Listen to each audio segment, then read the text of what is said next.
Nah, di Kusumanegara itu hanya luas-luas yang di pinggir jalan. Oke, baik Pak. Tetapi apakah ahli warisnya semua bisa mampu? Mampu ini. Bapak sugih anake urung sugih.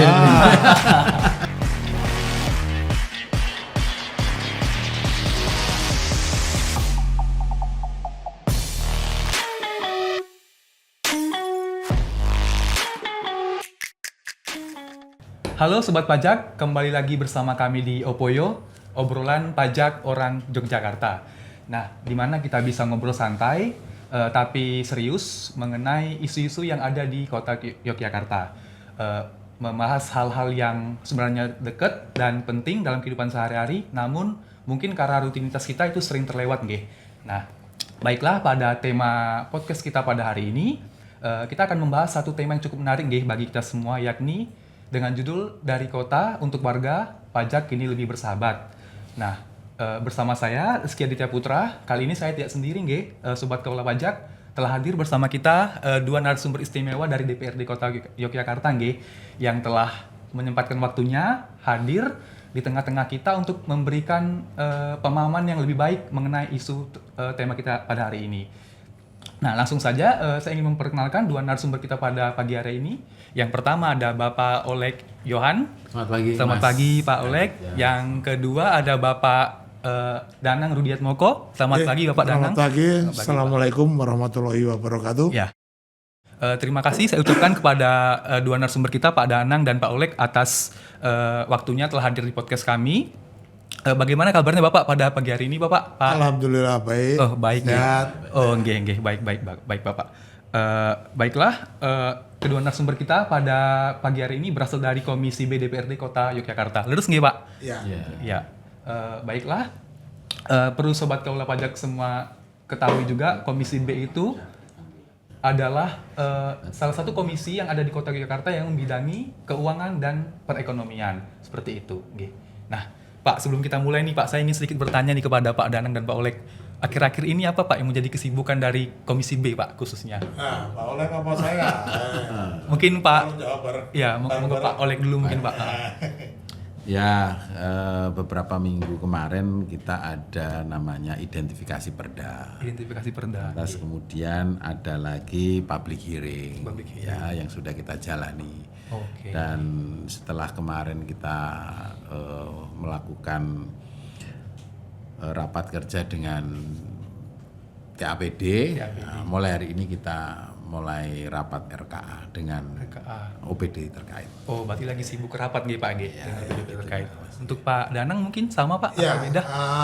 kegiatan itu sama dilaksanakan untuk menjaring aspirasi masyarakat.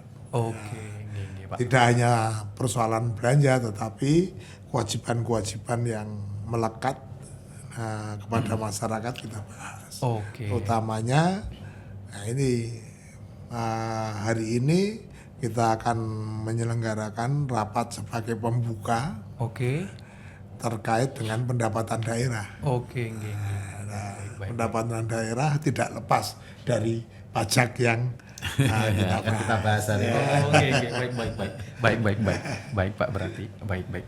Oke, baik Pak. Langsung saja kita masuk ke subtema pertama nih Pak, yakni pajak dalam perspektif masyarakat Jogja. Nah, sebelumnya saya ingin bertanya dulu kepada Pak Oleg nih Pak. Apa aja sih Pak jenis-jenis pajak yang umumnya diketahui oleh masyarakat Kota Jogja?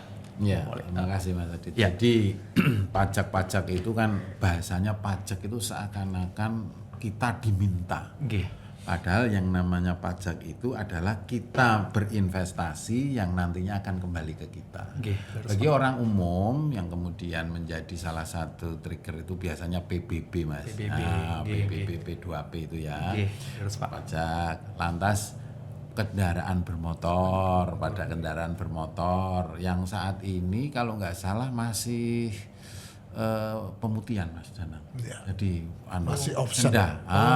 Nggih. Pajak Ada sendah tunjangan nggih itu Pak, masih siap-siap, sampai nggih. dengan akhir bulan ini. Akhir bulan ini. Lantas ada lagi pajak restoran dan hotel. Hotel. Yang selama ini Oh, ada. nggih. Itu yang banyak orang tahu kaitannya dengan pajak selama ini. Oke. Gitu, Cukup banyak juga nggih Pak pajak yang ada di Kota Yogyakarta nggih. Ya, ada 10 macam. Ada 10 totalnya, macam. ya. Oh, nggih, cukup banyak juga nggih Pak. Baik. Nah, selanjutnya untuk Pak Danang nih Pak, saya ingin bertanya. Ya. Kan kita sama-sama tahu nih Pak, bahwasannya kota Jogja itu kan merupakan kota pelajar dan juga salah satu kota destinasi wisata nih Pak yang ada di Indonesia. Nah, terkait dua hal tersebut Pak, saya ingin bertanya, bagaimana Pak dua isu tersebut itu mempengaruhi perspektif pajak dari warga kota Yogyakarta sendiri Pak? Monggo, Pak. Mas Adi, terima kasih. Jadi kota Yogyakarta ini adalah ibu kota daerah istimewa Yogyakarta. Nggih. Yang tidak mempunyai sumber daya alam. Nggih, terus Pak. Tetapi kota ini mempunyai investasi yang cukup berarti bagi Indonesia, yaitu sebagai kota pelajar. Nggih. Sebagai kota pelajar tidak lepas dari jasa. Nggih, terus Pak. Nah, jasa yang kedua lah jasa pariwisata. Tadi disebutkan Pak Olek, ada pajak hotel, ada pajak restoran. Nggih. Nah, perspektif ini yang harus digali. Nggih.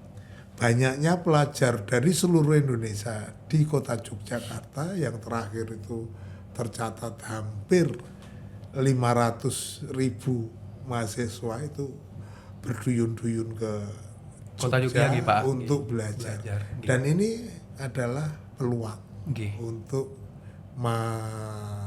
memungut dari kebiasaan mereka yang tidak mau memasak. Oh, nggih. Nah, ini kan kalau tidak mau memasak beli jadi, mosok sedikit nggak diberikan kepada pemerintah. Benar, nah dari situlah ke depan ini kesadaran warga yang tinggal di kota Yogyakarta. Tadi disebutkan Pak Olek, kalau yang tinggal di Jogja kan pasti bayar pajak bumi dan bangunan, perdesaan dan perkotaan. Nah, tetapi kalau yang cuma numpang dalam waktu tertentu, nah ini kan juga harus memberikan. Nggih, terus Pak. Mesti kalau pelajar mahasiswa, kalau yang sudah usia 17 tahun pasti minta kendaraan. Nggih. Nah, itu kendaraannya bagaimana? Nah, diharapkan itu juga bisa membalik nama sementara menjadi plat AB kota. Nah, ini kan bukan apa-apa selama dia menggunakan jalannya di kota, mosok pajaknya dari daerah. Padahal motornya daerah ya, memberi kotor debu ya, nanti giliran bayar pajak ke gila, daerah. ke daerahnya. Benar, Pak. Itu kan perlu diberilah pengertian, pemahaman bahwa tinggal di sini. Nah, nanti kalau lama-lama keluarganya biasanya beli rumah ya. Nah, benar Pak. Nggih, baik. Itu Pak, baik. Berarti bisa dikatakan bahwasannya dengan dua status tadi Pak yang pelajar sama destinasi itu berimplikasi terhadap penerimaan pajak yang ada di kota nggih Pak. Betul. Baik. Selanjutnya nih kepada Pak Olek sekarang Pak. Berarti apakah masyarakat di kota Jogja tuh cukup merasa terpuaskan nggak Pak dengan fasilitas publik yang disediakan dari uang pajak ini Pak?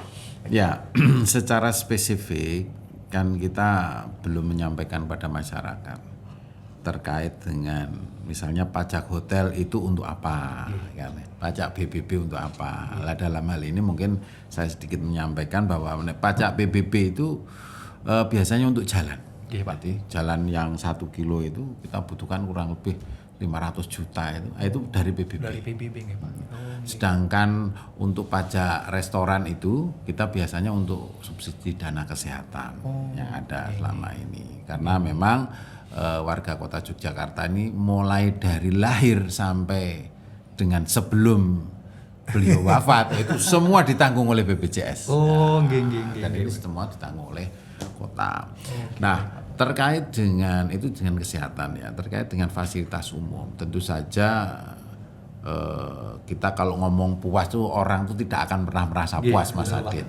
Namun setidak-tidaknya kami dari DPRD melalui TAPD, saya dan Pak Danang ini kebetulan ada di Badan Anggaran ya, mencoba membuat simulasi bagaimana kepuasan atau keberadaan masyarakat ini bisa lebih maksimal percaya kepada pemerintah Kota Yogyakarta melalui tindakan-tindakan dalam hal ini pembangunan infrastruktur yang ada. Oke, baik. Namun kemudian memang di sana sini kita paham betul, apalagi dengan kondisi efisiensi seperti ini, kita sangat berhati-hati.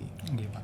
Dan kami di Komisi B ini yang mana membidangi bidang pendapatan dan penghasil dan penghasil dan pengguna. Komisi satu-satunya di DPRD itu penghasil dan pengguna hanya di Komisi B. Ya. Baik, Pak. Nah, selebihnya dikatakan di lainnya tuh pengguna semua, mengeluarkan semua. Sehingga kami sangat berhati-hati ketika menyampaikan dalam rapat-rapat kerja dengan BPKAD misalnya gitu. Bagaimana ngenjot sektor-sektor ini. Tetapi jangan serta-merta kaitannya dengan kebutuhan masyarakat itu terabaikan meskipun dalam kondisi efisiensi. Ini terus terang dalam rangka menjaga tingkat kepuasan dan kepercayaan masyarakat. Baik. Saya kira itu. Luar biasa. Berarti bisa dikatakan akses ataupun kemudahan yang didapat oleh warga Kota Yogyakarta baik dalam fasilitas kesehatan dan publik itu emang sebagian besar dari dana pajak ya Pak. Baik. Baik, terima kasih Pak. Nah, selanjutnya nih untuk Pak Danang nih Pak. Saya ingin bertanya Pak, sebagai anggota DPRD sekaligus Bapak sebagai masyarakat Kota Yogyakarta. Apa sih Pak yang dirasa masih menjadi kendala gitu Pak dalam membayar pajak? Iya, Mas Adit. Jadi kita rubah mindset dulu lah. Pajak ini bukan untuk sekedar pungutan, tetapi di dalamnya ada unsur kegotong royongan. Seperti yang disebutkan Pak Oleg tadi, kegiatan-kegiatan apa saja yang di cover oleh pemerintah kota. Ya, yang pasti kebutuhan dasar masyarakat Yogyakarta itu terpenuhi dari pendapatan asli daerahnya. Seperti jaminan kesehatan harus clear. Nah, ini jelas. Kemudian jaminan kesehatan, jaminan pendidikan. Nah, semua anak di kota Yogyakarta harus berpendidikan minimal 12 tahun. Nah, supaya apa? Ijazahnya SMA SMK semua. Baik. Nah, kemudian kebutuhan sosial. Nah, ini juga diperlukan siapa? Ya tentu saja masyarakat yang masih membutuhkan. Sehingga mindsetnya itu ini sebuah kegotong royongan. Kita mengeluarkan sedikit tetapi kalau dikumpulkan menjadi banyak untuk bisa menolong yang kekurangan. Nah, ini tetapi hal ini kan perlu upaya. Pak. Karena satu kendala Pak. Ya, status kesejahteraan ekonominya tidak sama. Berbeda. Yang kedua, prosedur. Mungkin kalau mau bayar pajak kok sulit sekali. Nah, kemudian yang ketiga ada mungkin tidak percaya. Nah, masyarakat kurang transparan, menganggap pemerintah kota kurang transparan. Kemudian akses informasi apa saja toh yang dipungut itu, berapa besarnya. Nah, ini perlu diberikan edukasi dan sosialisasi ya. Nah, sehingga apa? Hal inilah dan tidak semua pajak itu nilainya sama. Nah, sehingga ini menciptakan iklim kegotong royongan nantinya. Kalau mindsetnya itu sudah gotong royong, nah ini bukan beban.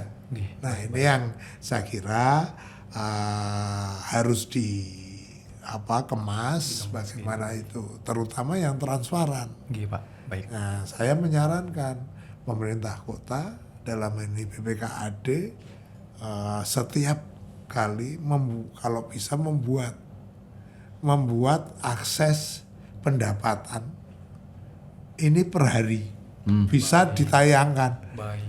Kan banyak sekarang videotron. Nah, itu kan kalau di situ ditayangkan, Jadi masyarakat bisa ngelihat gitu Pak. melihat, Ya, itu mungkin menambah trust, trust dari masyarakat ya. Jadi Baik. percaya, ternyata gotong royong ya ini, bukan wah nambah terus di. Baik, luar biasa. Iya Pak, baik Pak. Baik. Oh ternyata berarti kalau terkait kendala tadi yang seperti Bapak Danang sampaikan berarti keterbatasan ekonomi nih Pak. Iya. Karena kan penghasilan masyarakat kan menjadi berbeda kan, nih Pak. perbedaan status Dan itu. status mempengaruhi juga nih Pak. Baik. Terima kasih Pak Danang untuk jawabannya. Nah, selanjutnya kita masuk ke subtema kedua Pak, yakni sijak. Iya. Lebih mudah, lebih dekat dan lebih ramah. Nah, selanjutnya saya ingin bertanya kepada Pak Oleg nih yang pertama Pak. Jadi begini Pak Oleg, saya itu dan tetangga saya di rumah itu beberapa kali melihat di jalan Pak dan juga di sosial media Pak, di Instagram atau di WhatsApp itu ada semacam mobil sijak Pak, mobil sijak. Nah, kalau nggak salah saya dengar itu katanya itu mobilnya tuh ngurusin tentang pajak yang ada di kota. Nah, agar tidak salah kaprah nih Pak, bisa tolong nggak Pak dijelaskan sedikit apa itu Pak mobil sijak itu? Maksudnya pengertian dan peruntukannya untuk apa Pak Oleg? Oh iya, makasih Mas. Jadi kita enaknya lebih si Jack. Ya, Wah, si Jack. lebih keren. Iya Pak, siap. Bukan si Pecek, bukan. Kalau sijak kan untuk Jakarta. Siap. Jadi siap jemput Jemput pajak. Ya, Siap, Pak. Jadi siap jemput pajak itu berupa kendaraan mobile yang memang peruntukannya bagaimana masyarakat bisa terbantukan Oke, baik, untuk Pak. bisa membayar secara langsung, secara online, dan ini semua gratis Mas. Gratis. Baik. Bahkan kita bisa request melalui dinas BPKAD ya, nanti kita kasih hotline-nya lah misalnya, atau melalui kelurahan. Kami akan bayar pajak sekian. baik. Karena pelayanan si Jack ini tidak hanya sekedar membayar, tetapi kita bisa konsultasi di dalam. Baik, Konsultasi kaitannya dengan PBB-nya bagaimana, pajak-pajak lain lah mungkin yang dirasa selama ini memang pajak itu seperti momok gitu ya. Padahal kalau tadi Mas Danang bilang bahwa ini pajak merupakan bukan beban tapi kewajiban, apalagi pajak-pajak PBB, lantas pajak restoran. Pajak restoran ini kan sebenarnya kalau kita lihat kan sudah diambil dari Bukan pembeli ya. dari pembelinya, sudah artinya penyedia warungnya hanya dititipi, dititipkan. Karena memang kita makan di warung sudah diambil plus pajak 10%, artinya duit pembeli sudah dititipkan di warung. Geng. Nah inilah yang kemudian bisa menjadi konsultasi juga. Nah khusus si Jack ini, si Jack, waduh si Jack aja lah. Mobil kendaraan ini memang dalam melakukan transaksinya langsung online Mas. Online, baik. Sehingga dipastikan bahwa uang yang kita bayar itu langsung masuk ke pajak daerah. Nah, tadi terintegrasi, saya sepakat dengan yang disampaikan Pak Danang, tidak per hari, misalnya per minggu atau per apa ditayangkan. Gitu, Pak, ya. Misalnya di balai kota lah, pajak kita sampai ini dapat pendapatannya sekian. Itu saya kira salah satu motivasi untuk kemudian masyarakat tidak merasa keberatan bayar pajak. Di samping itu juga ada penghapusan denda, misalnya denda, lantas keringanan hingga 50% untuk tempat-tempat tertentu. Misalnya daerah heritage atau bangunan zaman dulu itu apa namanya? Cagar budaya. Cagar budaya dan lain sebagainya. Karena memang ada tempat-tempat tertentu, rumah tertentu itu sudah ada SK-nya cagar budaya. Nah ini kalau kemudian tidak disampaikan, kita nggak tahu. Nah dari PBB itu dilaporkan, misalnya, ini termasuk cagar budaya. Nah di situ konsultasi bagaimana untuk membayar PBB-nya, apakah ada diskon berapa persen, yang kemudian itu menjadi salah satu keringanan bagi masyarakat kota untuk merasa memiliki kota Yogyakarta. Luar biasa Pak. Berarti ini terobosan baru dari pemerintah kota Yogyakarta nggih Pak, untuk mendekatkan diri kepada masyarakat nggih. Baik. Selanjutnya untuk Pak Danang nih Pak. Sejak kapan Pak mobil ini tuh beroperasi di kota Yogyakarta Pak? Iya Mas Adit, jadi si Jack itu benar-benar beroperasi kira-kira baru bulan Mei 2025. Belum lama ya Mas? Belum lama. Ya, Ini adalah inovasi yang teridentifikasi dari tadi adanya kendala pungutan. Baik. Misinformasi, sulit dijangkau, susah prosedur. Ini kan alasan-alasan yang selalu muncul. Kalau di balai kota atau di bank ngantri memakan waktu. Nah, ini maka ide memberi si cek ini artinya siap jemput pajak, yaitu dipersiapkan oleh pemerintah kota. Walaupun unitnya belum banyak. Baik. Kalau mau satu kelurahan satu ya disediakan 45. Nanti tenaganya habis. Di samping SDM juga sumber daya pembiayaan juga. Kalau 45 unit kan, ini paling tidak dalam 1 bulan atau ini 2 kali. Baik. Per kelurahan. Jadi bisa untuk berkonsultasi, bisa untuk memberikan edukasi. Juga membuka mindset tadi. Baik Pak. Kalau misalkan tadi online-nya ditayangkan di balai kota tetapi juga tersambung di Sijek kan lebih orang lebih percaya nih loh hasilnya. Benar. Pasti juga nggih. Terus kalau orang bayar coba bayar, langsung terekam di situ. Baik Pak. Walaupun uangnya belum ada tapi kan rekamannya kan sudah terrecord. Baik. Itu yang saya kira inovasi ini perlu dikembangkan. Baik luar biasa Pak. Baik luar biasa nggih. Berarti beroperasi mulai Mei 2025 ini nggih Pak? Iya. Baik. Nah selanjutnya saya ingin bertanya nih Pak, agak teknis sedikit Pak tentang PBB. Misalkan nih untuk Pak Oleg Pak, misalkan ada seorang warga Pak, dia punya banyak tanah Pak, punya banyak rumah gitu yang ada di kota Yogyakarta. Nah dia itu mau ngurus Pak terkait PBB-nya, misalkan mau pembayaran atau mungkin mau perubahan nama Pak, perubahan nama di data PBB. Nah apakah itu semua itu bisa dilayani sekaligus Pak di mobil Sijak ini Pak? Pertanyaannya bagus banget. Jadi memang ada selama ini nyelemen bahwa membayar PBB itu harus pemiliknya langsung. Nah pertanyaan pemiliknya maaf sudah nggak ada bayar langsung. Benar, Pak. Jadi pembayaran itu bisa dilakukan siapa saja selama punya buktinya dan nomor NOP-nya itu, nomor objek pajaknya. Itu bisa biar. Sehingga ini sangat memungkinkan Mas. Jadi apalagi terkait dengan PBB yang saat ini ada itu kan apa saja sih potongannya kan banyak sekali. Jadi potongan ini diskon. Potongan di PBB yang potongan langsung stimulus. Stimulus yang ada itu kalau masih keberatan di Sijek ini juga bisa langsung konsultasi.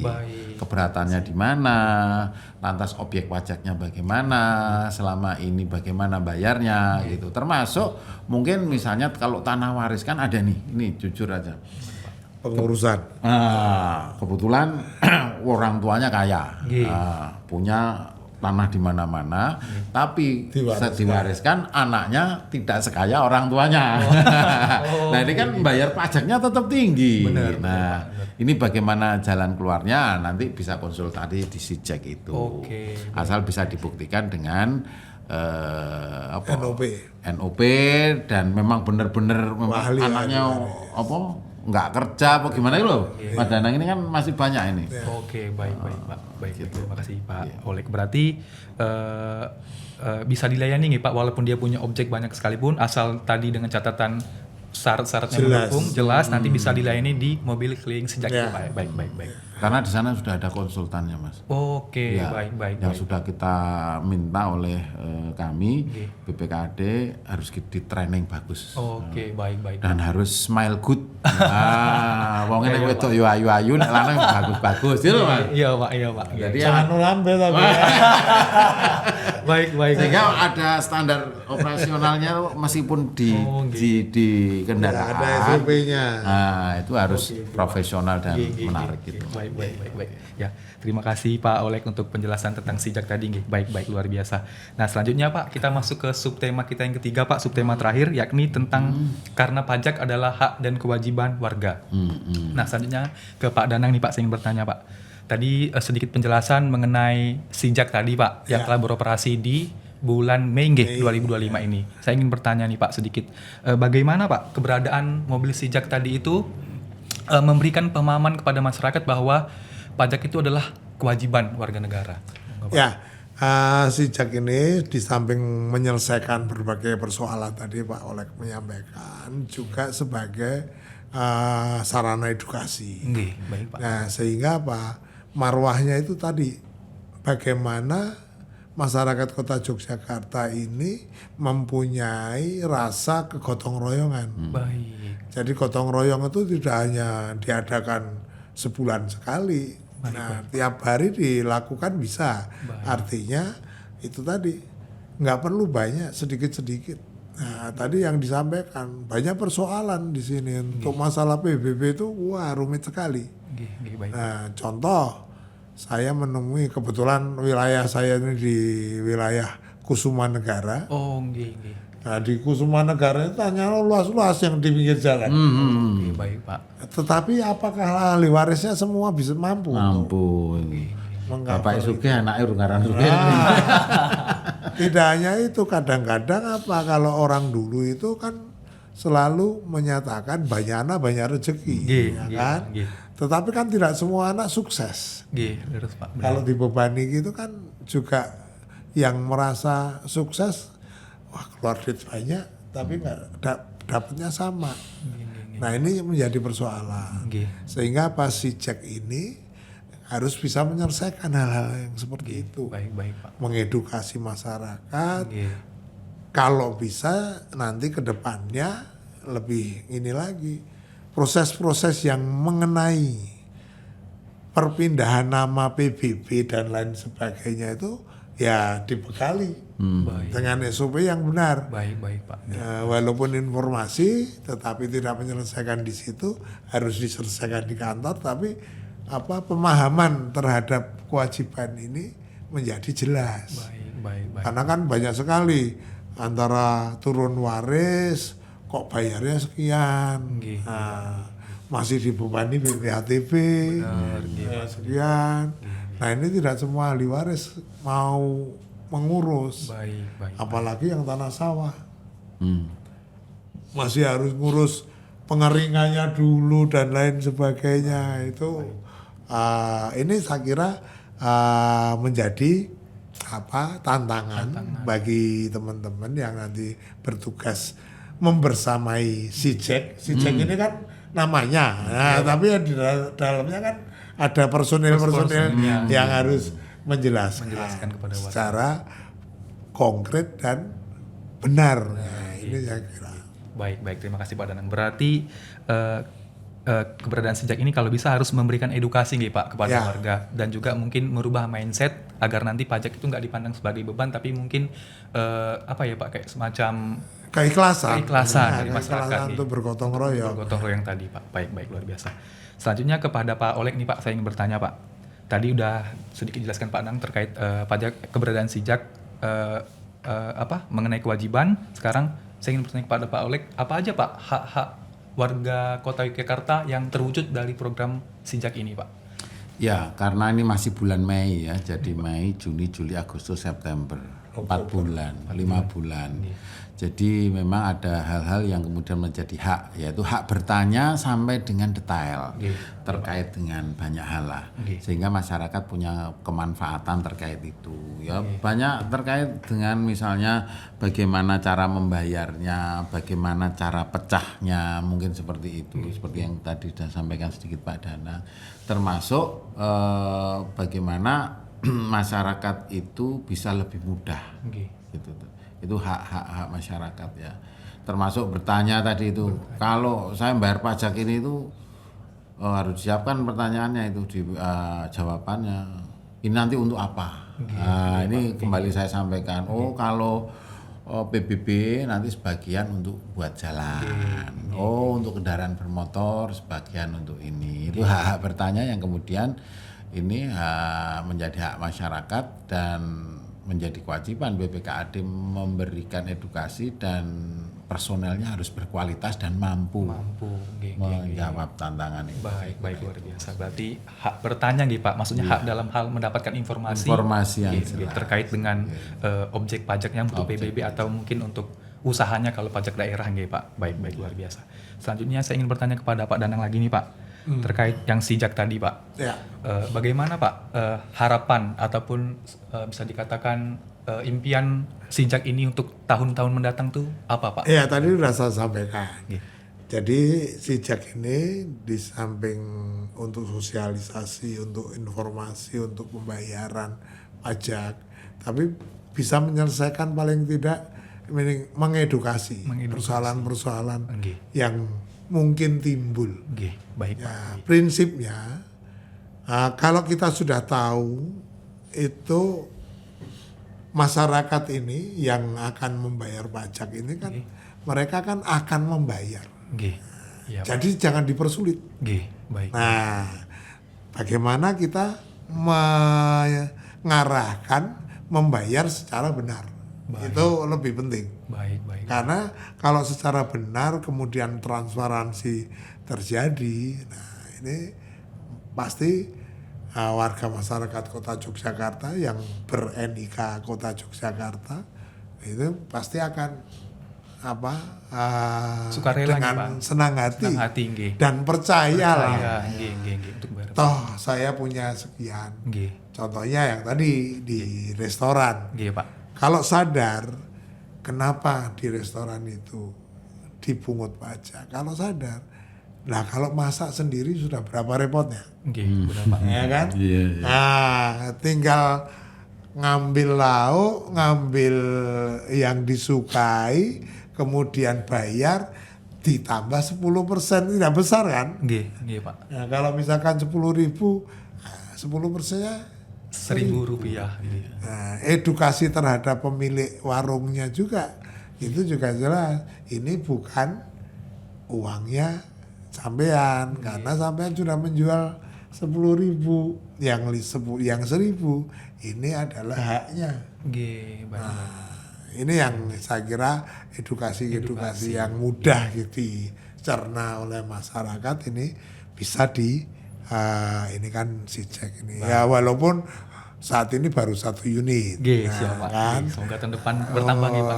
Untuk tahun depan moga-moga fiskalnya kuat, nah, kita bisa menambah lagi. Amin. Paling enggak ya sejumlah dapil lah. Yang 5 dapil kan. Kalau 5 sana nang Ngumbularjo 10 kota. Nah, itu kan ya hampir sama lah. Iya Pak. Amin Pak. Itu yang minimal lah gitu. Minimal Pak. Amin. Ya, baik luar biasa Berarti harapan ke depan tetap sama Pak. Sejak ini jadi bisa menjadi jembatan edukasi bagi warga-warga. Di samping itu juga PR juga nih bagi dinas terkait Pak, BPKAD BPKAD dalam hal menyiapkan prosedur yang dirasa tuh tidak memberatkan masyarakat. Intinya gini, kita kan punya MPP, Mall Pelayanan Publik. Benar Pak. Nah, itu juga disosialisasikan supaya apa? Masyarakat juga memahami. Selain ada Mall Pelayanan Publik, ada mobile layanan publik. Nah, sama-sama MPP, tetapi mobile layanan publik yang di situ ya bukan membuat KTP ya, tapi untuk hal-hal yang bersifat edukasi. Baik, luar biasa Pak Danang. Terima kasih Pak Danang. Baik, terima kasih Pak atas harapannya tadi untuk sejak ke depan. Semoga nanti bisa terwujud Pak dan terrealisasi.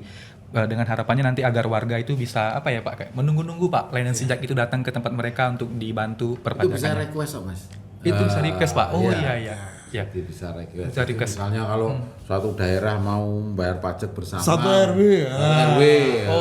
Kita bisa request. Bisa request Pak. Datang. Itu bentuk layanan ya yang ingin. Baik. Ya, benar-benar sijak. Ya. Siap jemput pajak. Benar-benar siap Pak sesuai dengan namanya Pak. Berarti baik luar biasa Baik. Baik, terima kasih Pak Danang dan Pak Oleg. Mungkin sebelum nanti kita tutup di sesi subtema ketiga ini Pak, mungkin saya sedikit mau minta tolong Pak Danang dan Pak Oleg nih Pak dengan kerelaannya untuk menyampaikan closing statement atau harapan nih Pak, harapan atau pesan kepada masyarakat Kota Yogyakarta terkait pajaknya Pak. Monggo Pak Danang terlebih dahulu Pak mungkin, atau Pak Danang monggo Pak untuk closing statementnya Pak, harapan dan pesan untuk masyarakat Kota Yogyakarta. Mas Adit dan seluruh masyarakat Kota Yogyakarta, di dalam obrolan pajak orang Jogja ini, marilah kita sama-sama sadar diri bahwa pungutan pajak ini simbol kegotong royongan. Sehingga apa? Kegotong royongan yang kita berikan kepada, yang dititipkan kepada pemerintah Kota Yogyakarta ini untuk meningkatkan taraf kesejahteraan masyarakat Yogyakarta pula. Nah, sehingga hal ini bisa untuk menguatkan pembangunan, tidak hanya pembangunan fisik, nah pembangunan sumber daya manusianya yang lebih kualitatif, dan syukur-syukur nanti pembangunan yang berwujud fisik juga mendukung kegiatan operasional sehari-hari. Ya, saya kira itu. Pajak bukanlah beban, tetapi pajak adalah kesadaran kegotong royongan, kemandirian masyarakat Kota Yogyakarta. Baik, luar biasa. Mungkin Pak Oleg ada sedikit tambahan Pak untuk masyarakat Kota Yogyakarta yang menyaksikan podcast ini. Terima kasih. Orang bijak taat pajak. Nah, artinya untuk menjadi bijak bayar pajak. Baik. Itu aja. Luar biasa pesan dan harapannya dari Pak Danang dan Pak Oleg. Baik, terima kasih Pak atas closing statement yang diberikan. Dengan demikian berakhir pula podcast kita pada episode kali ini, Pak. Dan untuk Sobat Kelola Pajak, jangan lupa share podcast ini kepada teman, keluarga, ataupun kerabat-kerabat kita yang membutuhkan G. Dan jangan lupa tetap like, komen, dan subscribe channel Opoyo ini agar terus memberikan edukasi yang bermanfaat bagi kita semua. Baik, terima kasih untuk sobat-sobat pajak yang sudah mendengarkan kami. Jangan lupa untuk menyaksikan konten-konten yang menarik di podcast Opoyo ini. Terima kasih. Jogja istimewa karena kita bersama. Assalamualaikum warahmatullahi wabarakatuh. Waalaikumsalam warahmatullahi wabarakatuh.